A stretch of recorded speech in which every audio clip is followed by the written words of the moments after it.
Hi students, this video lecture is about the types of culture media. In this video lecture, we will learn about the various types of culture media and the uses of culture media that are used in the microbiology lab. First of all, we will see what is the culture media and why it is used in the laboratory. Microorganisms need nutrients and certain environment conditions for their growth and reproduction. So जो bacteria ये जो भी micro organisms हैं fungi और इनको growth के लिए कुछ न्यूट्रिएंट्स एनवायरनमेंट कंडीशंस रिक्वायर्ड होती हैं और ये जो है आर्टिफिशियली हमें प्रोवाइड करनी पड़ती है so that they can grow in the laboratory. और जो लेबोरेटरी में है ये ग्रोथ रिक्वायरमेंट्स या ये न्यूट्रिएंट जो है आर्टिफिशियली किस तरह से पूरे किए जाते हैं bye means of culture media, transport media.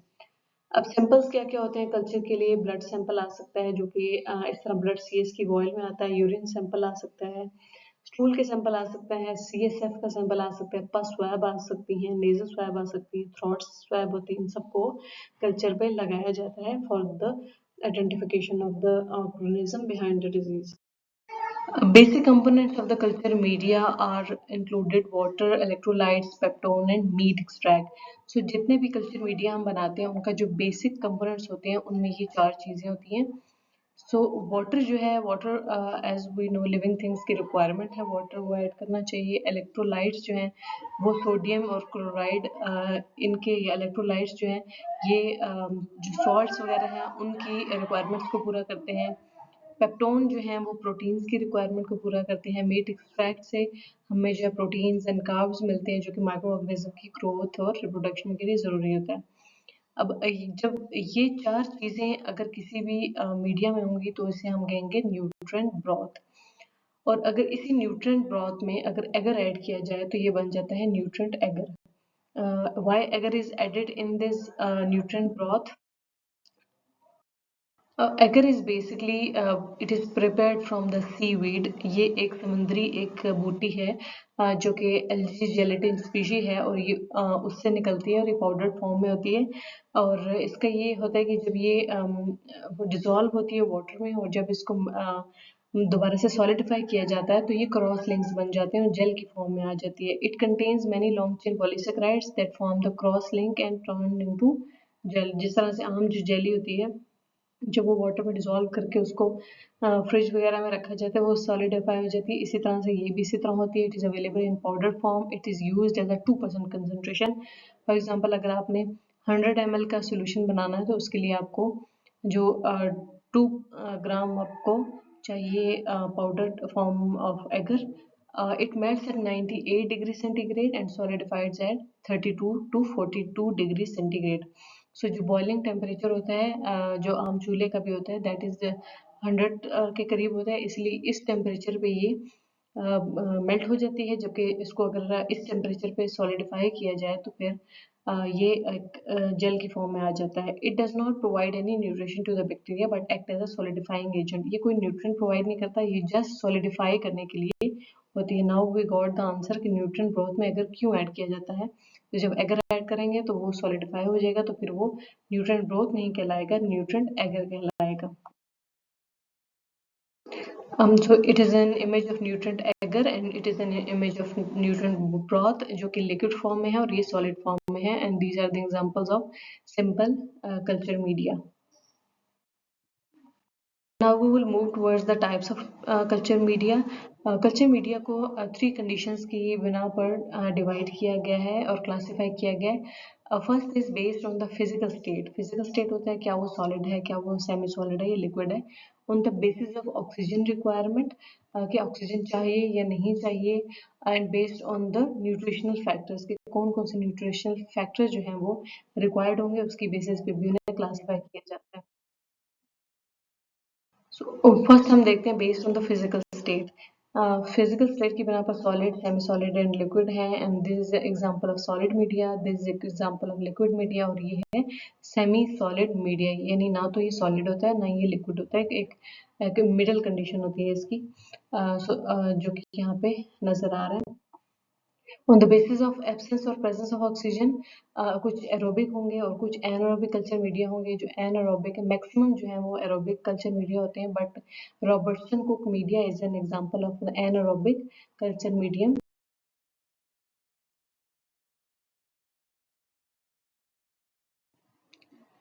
First is enriched media, जो कि सॉलिड मीडिया की कैटेगरी में आता है। When basal medium is added with some nutrients such as blood, serum or egg, it is called enriched media. So जो basal medium हमने बनाया था जिसमें water, electrolyte, meat extract, peptones थे, अगर उसमें अगर हम एगर भी मिला दें तो वो बन जाएगा न्यूट्रिएंट एगर। अगर फर्दर उसके अंदर अगर हम ब्लड ऐड करेंगे और सीरम ऐड कर दें या फिर हम एग ऐड कर दें तो वो बन जाएगा enriched media.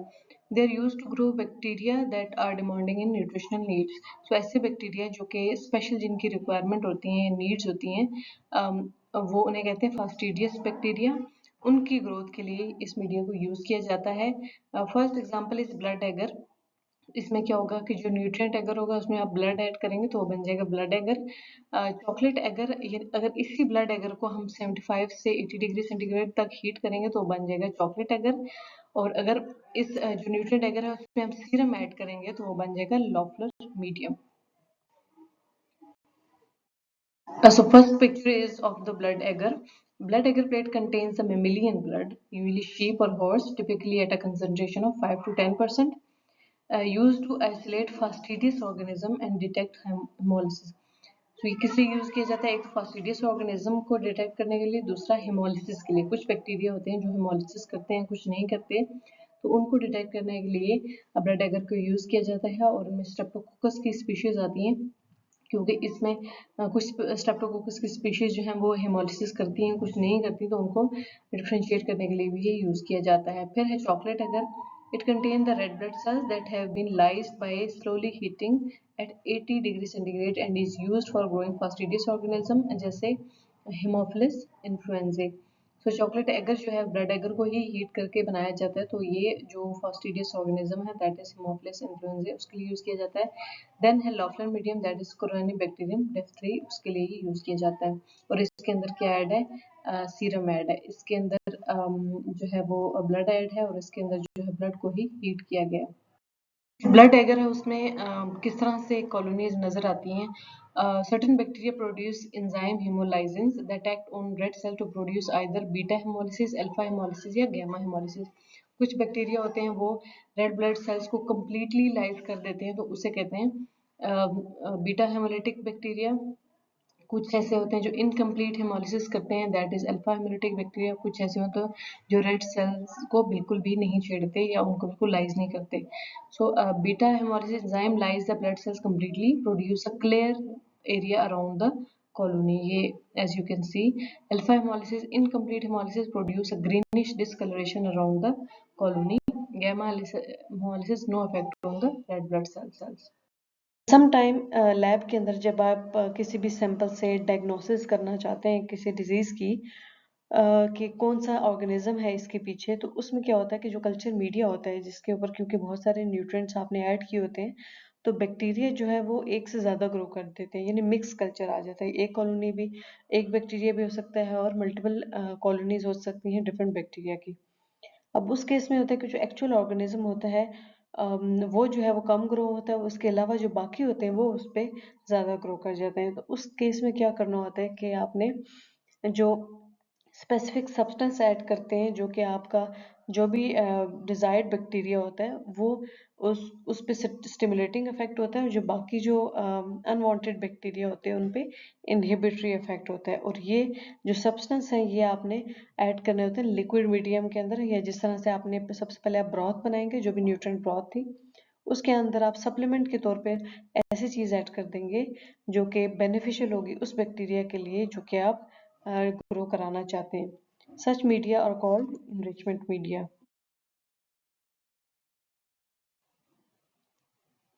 Here are the examples of the enrichment media that are used in the laboratory. First is selenite F broth. ये एक ऐसी ब्रॉथ है जिसके अंदर ऐसे सब्सटेंस ऐड किए जाएंगे जो साल्मोनेला शिगेला की ग्रोथ को स्टिमुलेट करेंगे। Next is alkaline peptone water, जो कि यूज होता है विब्रियो कॉलरा के लिए। And the third one is tetrathionate broth, जो कि साल्मोनेला की यूज होता है as a enrichment media. Next example is selective media. और इनरिचमेंट मीडिया और सेलेक्टिव मीडिया दोनों का पर्पस एक ही होता है। जिस तरह इस इनरिचमेंट मीडिया के अंदर ऐसे सब्सटेंस ऐड किए जाते हैं जिनका स्टिमुलेटिंग इफेक्ट होता है वांटेड पे, और जो अनवांटेड बैक्टीरिया होते हैं उन पे इनहिबिटरी इफेक्ट होता है। इन सेलेक्टिव मीडिया का भी इसी तरह होता है, बट द डिफरेंस इज कि enrichment media was liquid media, जबकि selective media is solid media. A substance which has stimulating effect on wanted bacteria or inhibitory effect on unwanted incorporated in solid medium। जो इनकी example में आता है that is DCA, deoxycholate citrate agar, Algae medium, Lowenstein Jensen agar, and Thayer Martin media। These are the three, and now we will see the details of these three media। First is DCA agar, जिसकी abbreviation है deoxycholate citrate eager. ये एक ऐसा media है कि जो differentiate करता है between the Salmonella and Shigella species. As you can see both are the solid medium, they are selective media for Salmonella Shigella. और जो साल्मोनेला है वो ब्लैक कॉलोनीज देता है, जबकि शिगेल्ला होगा वो कलरलेस कॉलोनी देता है। It is a solid medium. It is used for Salmonella shigella species and sodium deoxycholate and sodium citrate। जो ये deoxycholate है ये भी इसके नेम में है, citrate भी इसके नेम में है। इसलिए sodium deoxycholate and sodium citrate suppress the gram positive and coliforms। As we know कि जो Salmonella shigella हैं they are gram negative rods। तो आपने ऐसे सब्सटेंस ऐड करने हैं जो कि ग्राम पॉजिटिव, चाहे रॉड हो चाहे कोका है, उन दोनों को इनहिबिट करें। और उसके अलावा जो ग्राम नेगेटिव हैं जिसके अंदर आ जाते हैं कोलीफॉर्म्स वगैरह आ गई, या ग्राम नेगेटिव कोकाए हैं, उनको इनहिबिट करते हैं। सो साल्मोनेला जो है वो ब्लैक कॉलोनीज देगा, जबकि शिगेल्ला है कलरलेस कॉलोनीज देगा। Next media is Lowenstein-Jensen media. This is a selective media और solid media भी है। It is used for Mycobacterium tuberculosis। As we know कि जो Mycobacterium tuberculosis है वो ना तो ग्राम पॉजिटिव है ना ही ग्राम नेगेटिव। सो जितने भी ग्राम पॉजिटिव कोकाई रॉड्स वगैरह या फिर ग्राम नेगेटिव कोकाई रॉड्स वगैरह हैं, ये सब के सब इनहिबिट होने चाहिए, सो दैट कि हम इस मीडिया के अंदर माइकोबैक्टीरियम ट्यूबरक्लोसिस ये जो ऐसा ग्रो हुआ है ये ग्रो हो सके। सो उसके लिए हम ऐड करेंगे इस मीडिया के अंदर penicillin, nalidixic acid and malachite green, जिसकी वजह से इसका ये ग्रीन कलर आ रहा है, to inhibit the growth of gram positive and gram negative bacteria. Next media is Thayer-Martin media. It is a solid media and it is used for the isolation of Neisseria gonorrhoeae, जो कि gram negative cocci है। अब ये बनता कैसे है कि chocolate agar has been modified to be selective by the addition of antibiotics. ये एक चॉकलेट एगर है और इसमें कुछ एंटीबायोटिक्स ऐड की जाएंगी सो दैट के नेज़ेरिया गोनोरी के अलावा जो कि ग्राम नेगेटिव कोकाई है, उसके अलावा जितने भी ग्राम पॉजिटिव कोकाई हैं या कोलीफॉर्म्स हैं वो इनहिबिट हो जाए। Colistin to inhibit most gram-negative bacteria other than Neisseria। Vancomycin for the gram-positive bacteria। Nystatin जो है फंगस के लिए होगा और ट्राइमेथोपरिन जो है वो प्रोटीज को इनहिबिट करने के लिए होगा।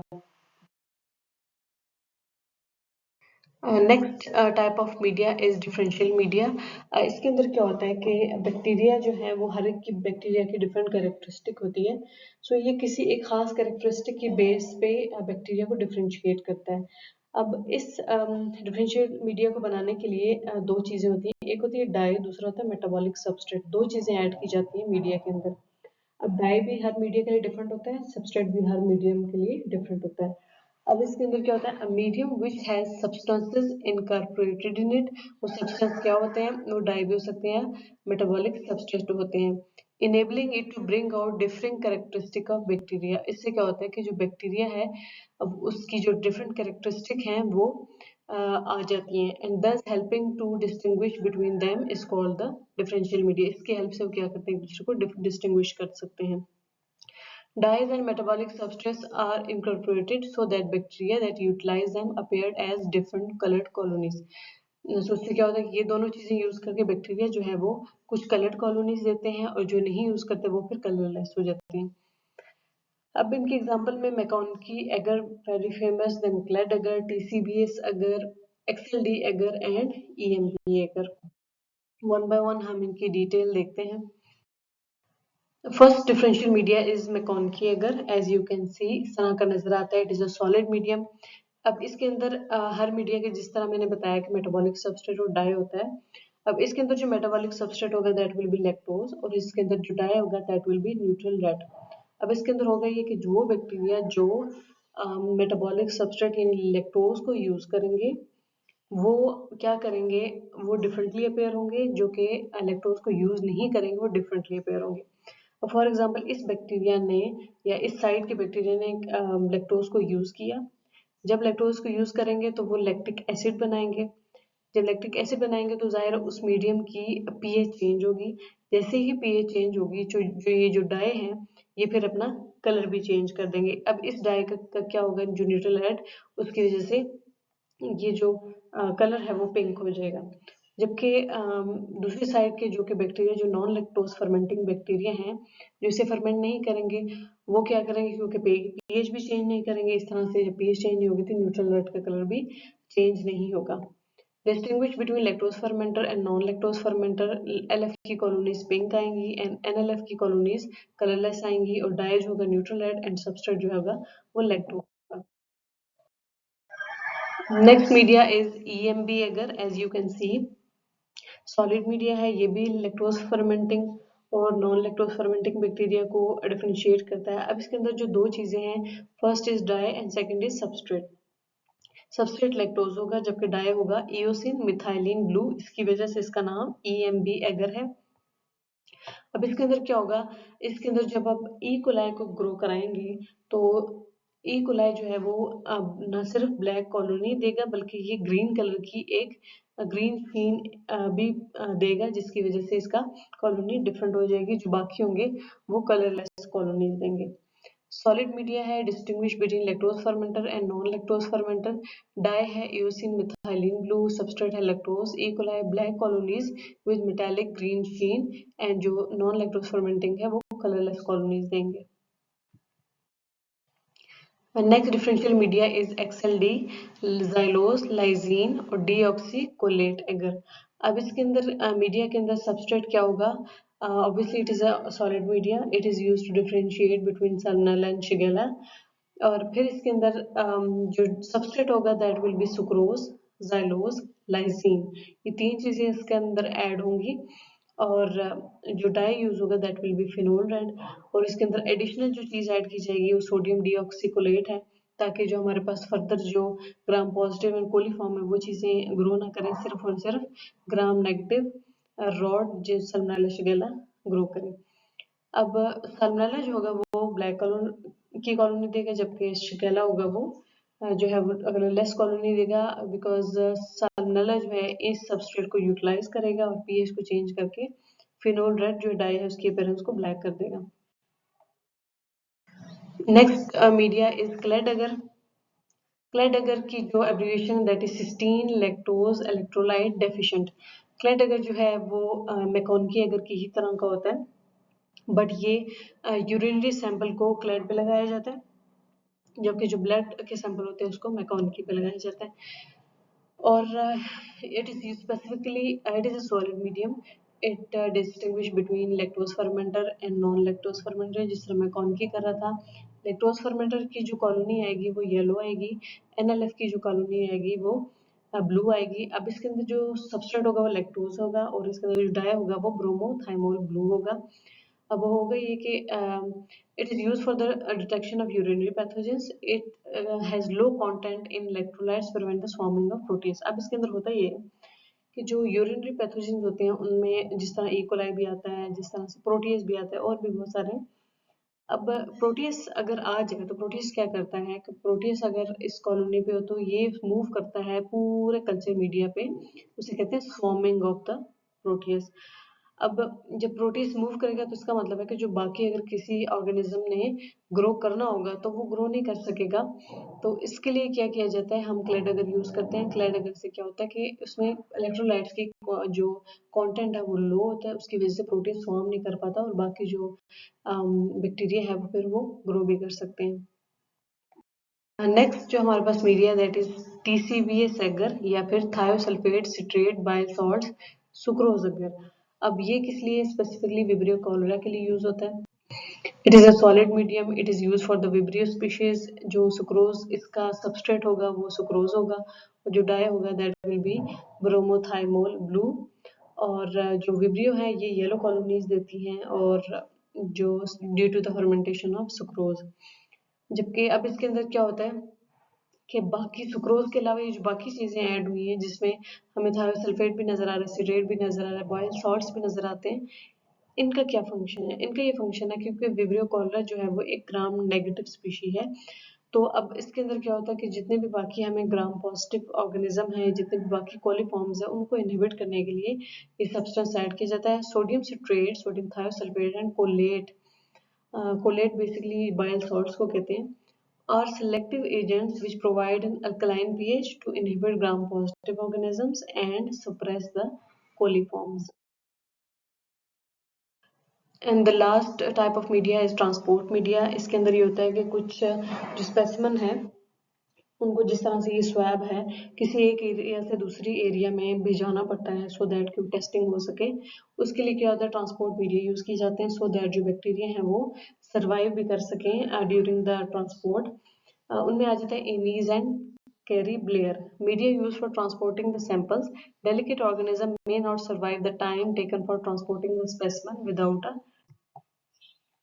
a last one is the molar hinton that is used for the antibiotic susceptibility testing. इसके अंदर बैक्टीरिया को सबसे पहले लगाया जाता है और फिर उसके बाद एंटीबायोटिक डिस्क रखी जाती है सो दैट पता चल सके कि जो बैक्टीरिया है वो किस एंटीबायोटिक से ससेप्टेबल है।